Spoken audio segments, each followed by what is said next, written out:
Hi guys, I am Ree. Welcome to my channel, Mummy of Four. If we've not met before, hello. I am Ree, as I just mentioned. I have four wonderful children, all of which at various times, kind of out of order, not in age order, were diagnosed with autism. And because of that, I guess, I kind of want to share some things on this channel, the kind of stuff that I wish someone had told me when I was going through that process and trying to help my children, trying to fight, because yes, it very much feels like a fight to get them the right assessments they need, to see then what additional support they need. And I know I'm not kind of alone in feeling this challenge and feeling how much of a fight it is. So with that being said, today we're just doing a little live, a little Q&A. I've had quite a lot of questions sent in. I'm going to get through like quick fire as many as I can, but some of them I kind of feel would benefit from being entire either videos here on this channel, or I have also got a podcast channel called Real Talk with Ree, where we talk about all the kind of stuff we talk about on this channel. So if you're not subscribed to that, then please do head over there after you've finished watching this. And it's kind of, I guess the podcast episodes are more like this live, more kind of chatty than the videos, which, like more tips and things on this channel. So diving right in. Oh, by the way, please do say hello in the comments when you jump on the live. And if you have got any questions, pop them in the comments, the chat box, and I will see if I can get to those as well. So the first question is, what made you suspect that your children had ASD? Hard to differentiate what is, and she put inverted commas, normal. I a million% agree that it is so hard to differentiate. So basically the first, so I've got four children. I've got our eldest, who is now 20. Oh, I know. Will, who is 12, and then Bella is 9 and Zara's 7. So when Will was, I guess, a toddler, I first started noticing the signs, and initially, I've got to say, I didn't know what the signs were, because my understanding of autism was not what I now understand autism to be, and certainly what autism is actually for my children. So the only person that growing up I knew that had autism was completely nonverbal, and that's what I thought autism was, because I'd met one person with autism. And yeah, I just, when you're younger, that's just, you think that, you've met one person, but if you've met one person with autism, you just met one person with autism. It's such a vast spectrum. So anyway, Will had what I later came to know as spiky development, in that he was incredibly advanced in some areas, like incredibly advanced. I need to find some clips actually to post, because this was like way before I was vlogging or anything. Some clips of things I just like captured on my phone. Like there was a Winnie the Pooh app, and he was 2. And it was one of those things where to get into the parents area, it was a code and you had to read the numbers and type them in. So it would be like NINETHIE, and you'd have to like type in the numbers. And I've got this clip of him just doing it and laughing, and I'd reset it and he'd read the numbers again, and he just thought it was hysterical. So he was like really advanced, and he could read really, really young. We took him for an eye test, and I said, look, don't show him pictures, he won't like that. You need to show him the words and the letters. And they were like, we've never done this with a child this young. I said, look, honestly, if you show him the pictures, he will ignore you. But yet, when you showed him the letters, he did it straight away. So just spiky development is one of the big differences. And he was a very content child, because I had a lot of routine for him, because I quickly learned that's what he needed. But he was only content if he had the routine, and the routine was very rigid, way more so than that, like very rigid. And then when he was going to school, I was like, because he started just after he was 3, and I said, look, he can read. They said, oh, we don't do that yet. I said, no, he can read, but you're not going to get him to keep his shoes on indoors, join in with the da. And I was like, very flippantly, I was like, I'm pretty sure he's somewhere on the spectrum. So I kind of had this understanding in the back of my head that was the case, but it wasn't like an acceptance thing. It was like, it was flippant, you know? And then the teacher came to me a little while later after a few weeks and said, I think you were right and you need to go to the health visitor, because at the time it was like he was under 5 and this was just in the area that we are in the country, and I believe it's different like county by county or area by area, whatever. So like just because it's this way where I am, it might be different where you are, but under 5 at the time were kind of NHS health visitor. Then school age were dealt with by like the LEA, local education authority, and then obviously over 18 people would be back to the NHS. So she's like it's much quicker through the health visitor, much just the school system is so slow and clunky. And I said initially I was like, well, I was like, well, I went away and I did all this research to prove that he didn't have autism. He was just gifted. So I was like, I went through this denial and I went back. And in fact, I had the health visitor out and I was like, look, I found all this evidence that he's not got autism. He's just gifted. Don't you agree with me? And she's like, yeah. Bear in mind, she hadn't picked up any autism stuff in any of his checks. So I went back to school and like, see, it's not. And she went, no, you were right the first time. And I went, oh. And then from there, I kind of like accepted it.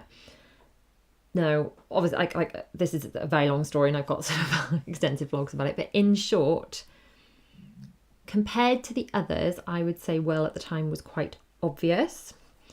Because of Will and learning so much about the process, learning so much about autism, I then ended up getting the girls assessed.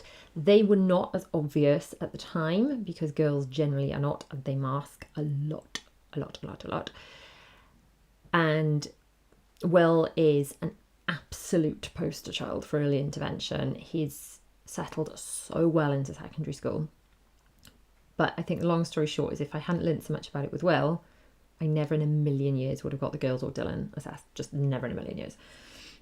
And thank goodness I did, because now I can understand their needs and their meltdowns so much better and I can help and support them. And I wouldn't have been able to do that otherwise. So I have put together a free resource, actually. I've put it in the top of the pinned comments. Hopefully you can see that. I'm hoping. Yeah, so there's a link and it's a document. Now, I'm not a doctor. And this is not, just a disclaimer, you've got to put disclaimers when you say things on the internet. Just a disclaimer, this is not like a diagnostic document, but it's 100 signs of autism in children. Oh, anyone really, but it's 100 signs of autism and it's like a tick sheet, like, do you witness these things? And it's what I wish I'd had, because someone else had said, what were the meetings like? And there's a lot of meetings. I can't even remember how many. This is why I documented it all at the time. And in order to put together a more up-to-date video, I'm going to have to go back and watch the videos that I made at the time so that I can accurately tell you this happened, then this happened, then this happened, because the passage of time has blurred it in my memory, if I'm honest. But I just remember there being so many meetings and feeling so useless in these meetings, because they'd ask me these random things like, does he do this or does he do that? And I'd be like, well, I don't know. I wasn't looking out for that, and I felt really well on the spot, and then I felt like a really bad mother because I didn't know the answer or I couldn't answer it fully. So I was just like, I wish someone had just given me a list of what I'm supposed to look out for, and then in the weeks leading up to the meeting I could be like, right, looking out for that. Yeah, I never thought, yeah, he does that all the time. Oh, now I'm looking for it. Or okay, I've been looking for that and actually he doesn't do that at all. And I wanted, that's what I wanted, that's what I needed. So I can't go back in time and give that to younger me, but I can give it to you. So if you go to, it's mummyof4.com/100ASD. It does the same if you do mummyof4.com/ASD100. It's both, because I accidentally wrote it the same way. But anyway, both direct to the same place because I messed up and I did it backwards and forwards. So it's mummyof4.com/100ASD. If you type that in, that will take you to a place. You put your email address in and I will send you that document. It's printable and it's not a diagnostic tool. It's just there to act as a tool for you to be like the sort of thing, to familiarise yourself really with the sort of things that you need to be looking out for. Things I didn't know about, like I learned so much. And friends of mine who are even in the healthcare profession and who are teachers have learned so much from me going through this, you know. So I've put together that. Hopefully it will help you. I'm like, the people who have had it so far have felt it super, super helpful. So it's healing for me to be able to help people the way that I wish someone had helped me back then. So hopefully that will help. So let's quickly go to the comments. A lot of highs. Sally, Feisty Frog, Cooking with Chef Di, Shari, just interested, surprise, Lucy and Gemma. Hello everybody. Okay, hi. Okay, so I'm going to the doctor soon to get an ADHD and autism referral. I'm 18. Any tips? And I was going to go through the right to choose. It's supposed to be quicker. Now, the right to choose, I don't know a lot about because it's an England thing. But yes, I believe you're right. It's a lot quicker. Now, I have got a video on my channel where I spoke to my friend Katie, who'd been through her ADHD assessment through the right to choose in England. And it's something, the full details are in there anyway. There's a playlist on my channel about ADHD, and the video is something like a conversation that changed my life, or a conversation that made me realize I had ADHD, or whatever it was. It's something like that. And that is a recording. It's not a brilliant video, quality recording, because it's from Instagram Live, but it was from a couple of years ago, and it was such a valuable conversation that I kind of managed to put it onto my YouTube channel. So that's why it looks a bit odd, but that conversation really opened my eyes and changed my life. So I thought it was important to share it and for people to be able to signpost people to it. So if you just have a look on that ADHD playlist, that conversation with Katie, she talked about going through the right to choose, and that will explain all of that. So hopefully, that will help. So next, my son will be assessed next July, and will this be done through play? Okay, so 3 of my children were assessed through the health visitor, and then the school, the NHS bit. Our eldest was assessed through the school, but as it happens, one of the people that already tested the other children did the same assessment, but it was through a different pathway. With the 3 little ones, I was allowed to watch. With our eldest, I wasn't allowed to watch. Largely it was because of COVID, as in we weren't even allowed in the building with him at the time. It was really odd, and they had to adapt the thing. So I've only got his version of what happened then, like the hearsay version, but I did watch the little ones. Although he did say that even though he was 16, 17 at the time, there was like an element of play in it. So for the little ones, it's a lot of very play-based stuff. If you watch the videos, I found the whole process stressful, not because of the process itself. The actual assessment was actually super sweet. It was just like a play session. The children were totally unbothered. They thought it was kind of fun. I was only stressed because of, I think, the fight that had led up to it, the fight that had led up to it, and then the weight of that. And like, it's almost like when you get ill the first day of your holidays, you know, it's like, it was more like all of that I found stressful than the actual thing. The actual assessment, I got to watch through one-way glass. Now, if you want to know exactly what happened in the assessment, I took notes when watching Bella's, and then I came home and brain dumped it all out onto a video. So it was like, so that video is on an autism playlist, and so if you put into YouTube search Mummy of 4 ADOS assessment or Mummy of 4 autism assessment, that should come up. That will just detail exactly what happened in that assessment, and that's why I kind of like brain dumped it all out into that video at that time, because obviously I can remember it was fresh then, but off the top of my head there were things like they were distracting them over here, and then they'd like lift a blanket and see if they noticed like there was like a McQueen car underneath, and they were asking them to point out things in the picture and seeing whether they were looking at detail or big picture things. And it was just lots and lots and lots of different things. And they score different things all across the board. And then I do remember when they did Bella's, they were like, I've got no idea. Till we add this up, I've got no idea how this is going to come out. So it's, yeah, that's, but it is very play-based. It's not stressful at all for the children. It's not invasive.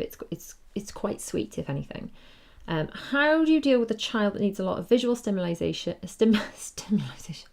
Sorry, it's been a bit of a tough day. Stimulation. My child loves devices to help this, but I have a lot of guilt from allowing to use a device to satisfy this need. Well, I mean, mum guilt's rife, isn't it? Ultimately, if children need a lot of stimulation, why am I trying to say stimulation? If children need a lot of stimulation, then whenever the weather's good, then I try and get the children outside a little bit and try and just have other things lined up as well as screen time for them. But if screen time helps and you need it and it's helping them, then I'm not going to tell you not to do that. Yes, by all means, try and add in extra things, add in extra healthy habits, wearing them out with walks and running around the garden, and or perhaps even games more like like when it is screen time but it's also quite physical, like Just Dance, that kind of thing. My kids really enjoy that kind of thing. And in fact, there's Just Dance that they don't even realise. There's YouTube videos of Just Dance that they're like, we're winning. It's like, it's a YouTube video. But, they still enjoy that. So there's elements kind of, you can include screens, but then rather than, I think it's easier to add in healthy habits than it is to try and like take away unhealthy habits. So that's what I probably try and look to do. Okay, your checklist was very helpful. Had a read through before a meeting with the school to do the referral. She's 10 years old. I was in denial for many years. My school was very quick sorting it all out for me. Well, I'm thrilled that it was helpful. I really am. And I think we all go through a phase of denial. And it's not because... I think it's just because we don't want our children, this is a horribly unrealistic thing, but none of us want any of our children to face any problems ever. We just want them to all have perfect lives, okay? And I think the grieving bit about the autism assessment isn't that our children have autism. It's just the fact that it's like it's laid out in front of us in a report which struggles they're going to face.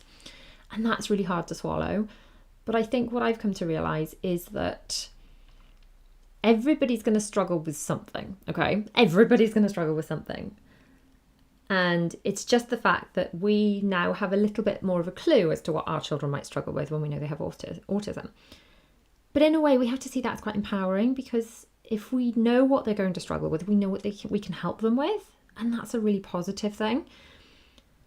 If they're just a painfully shy child, there's not going to be any extra time in exams for that to help them if they need it. Do you know what I mean? Whereas there are things you can do to help your children with this. So I try and see it as a positive thing, saying that everyone struggles with something. If you've got a child that just, the way I explain it to my children, for example, is because my children don't struggle academically.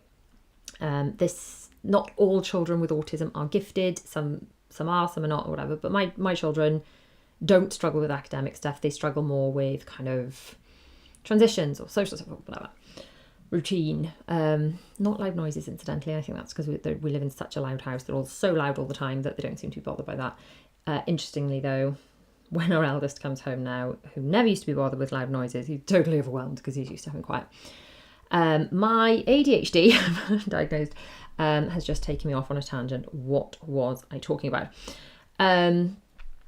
So we know what they're going to struggle with. So how I explain autism to my children is, how some people really struggle with reading, and you're like, well, it's easy. I don't understand why you struggle with that. Or maths, and you find it hard. You're like, but it's so straightforward. Some people don't struggle if there's a change of routine. They're like, whatever. Whereas you struggle with that. Or don't struggle the cue, and you do. or don't struggle with scratchy labels. Like, it doesn't bother them. So doing maths is like, doesn't bother you, but scratchy labels might not bother someone else. And autism is just a name for your particular set of struggles. Everyone struggles with something. Some people's struggles don't have a label. Yours happens to, and therefore we have like means of helping you out. So yeah, that's that. New to the ASD world, research throws up a lot about supplements and things to reduce ASD symptoms. Thoughts on this, please? Not a route I've gone down, to be honest. I personally believe that, yes, it's always good to have a good balanced diet, and I try and talk to my children about some food nourishes them and feeds their bodies, and some food's just for fun, desserts and stuff. That's about as far as we go down the kind of supplement route. They take a multivitamin with vitamin D because we live in the UK, but other than that, no, I haven't gone down that route. If it's something that you want to explore, absolutely do it. Talk to your doctors, go down that route. But personally, what I find works for my children is routine, which I could talk about till the cows come home. Routine, assisting when there's help with change in routine, teaching them strategies when they're not melting down that they can use when they are feeling like they are melting down, and then supporting them through meltdowns. The other thing I'm trying to do is enable them to learn to ask for the help they need when I'm not with them. So one thing I really struggle with, I have to set my hands, when they're like, I've got this problem, like this thing's broken, and I'm trying, rather than just like jumping in and fixing it, I'm trying to be like, okay, what do you need? What do you need to ask me? Which words do you need to use to ask me to help you? Like, can you help me fix this? It's like, that's it. So if mummy wasn't here, because mummy will just jump in and fix it. But if I wasn't here and there was another grown up and you were in school, that's what you'd need to say. So that's something we're kind of working on at the moment. Soph's Craft Corner. I have a feeling that my daughter's either autistic or ADHD. She's only 2. She can't get them to look until she's in nursery. Yeah, okay. Depends. Define nursery. Is that nursery in England, like as in childcare nursery, or nursery as in school? I would actually see your health visitor, who used to they changed all the checks, didn't they? It used to be a 2-year check that they do all this at, but they've changed all and cut down the checks a lot. I would say speak to your health visitor, raise your concerns, and ask for a referral. That's what I would do personally, rather than waiting, because the waiting lists are so long. Get on the waiting list as soon as possible. My son was diagnosed with autism age 2. See, so someone was diagnosed at 2. So it's not that she can't be looked at. Someone was diagnosed at 2. But his doctor said it was his developmental delay, but I had a gut feeling it was autism. Took him for an autism assessment. Private, was all done through Play ADOS. Okay, right, so it was privately. I still say push for it. I think this is the thing I said at the beginning about fighting. We have to fight for our children, because if we don't, they'll just get lost in the system. It's such a clunky system, and we do have to fight for our children. If we have a gut feeling, that's what we need to do. Do any of your children suffer with noise, and how do you manage the feeling isolated over the holidays? The noise thing is bizarre. Zara sometimes struggles a bit with noise, but honestly, the place is like a din here. If you walk, like anyone that walks in is like, wow, your house is so loud. And I think they're just so used to it always being loud, because they are loud, that it doesn't bother them. It's like they're desensitized to it. So that is something we don't struggle with. Although friends of mine, her slightly older children, use the loop things, which like they look a bit like really pretty hearing aids. They go inside. I would have a look at those as well. They look amazing. Did you tell your children have autism? I think I sort of covered that at the beginning. Also, I've booked a doctor for myself for ADHD, and I'm petrified. Soph's Craft Corner, big hugs. You'll be fine. If I can do it, you can do it. Okay, lovely. I have got a few vlogs that I've put together. If you go on my ADHD playlist, sorry, my throat's gone really dry. I've got an ADHD playlist. Have a watch through those, because I documented everything. But I've also put together like a massive uber long vlog where I shoved everything from, like, because some of it's in all different vlogs. I shoved it in one massive long video. So if anyone needs to see that, that's coming out pretty soon. Gemma, have you had any experience with additional diagnoses that come along with autism, such as Afrit? No, I haven't personally had any experience with that. Helen says, thank you. Kiss, kiss. Hello. Soph says, health visitor said they won't bother yet. She doesn't speak, however, does communicate in other ways, like pointing or taking us to what she wants. So pointing is something that children with autism tend not to do. Hand over hand, like Will used to do this. So if he wanted me to like fix that, He wouldn't be like, can you do that? He would take my hand and use my hand as a tool. So that's something to look out for. But it's all on that sheet. So please, Grace says loops work really well. Please do go to mummyof4.com/100ASD and download that sheet if that's something you think is going to be helpful. I am going to have to head off in a few minutes, guys. I'm really sorry. If you've seen my Instagram, there's just some stuff going on. I was planning to spend a lot longer here, but I didn't. I sort of needed to cancel it really, but I didn't want to cancel because I said I'd be here. But I am going to have to sign off in a minute because I have a family thing I need to deal with. But there are lots more. There's so many more questions I haven't got through, and more coming through. So we can do a second one of these. We can do another. Let me know if you want to hear podcast episodes. If you'd like me to log back in another evening and do another live another day, we can carry on with this. If these Q&As are helpful, I'm happy to do them a lot more often. Yeah, so these loops, they're really, I haven't actually tried them myself. I've heard so many people raving about them, including people in my real life, so to speak. They look quite cool. They look quite pretty, you know. And they do help to minimise that noise. So perhaps a lot of mums would benefit from them through the summer holidays, let's face it. So I hope you're all doing well. Thank you so much for joining me for this live. Let me know in the comments if you've got any other, like in the chat or in the actual comments of the video description, if you have got any other questions, and I will try and get to them either in full, like sometimes I just take one question and I do a full podcast episode on it. So if you've got lots of information, like lots of specific information, or you can email me, re@mummyof4.com, and I will take some of those questions and do complete podcast episodes on them where I just chat like this. So thanks so much for tuning in, guys. Love you all. See you soon.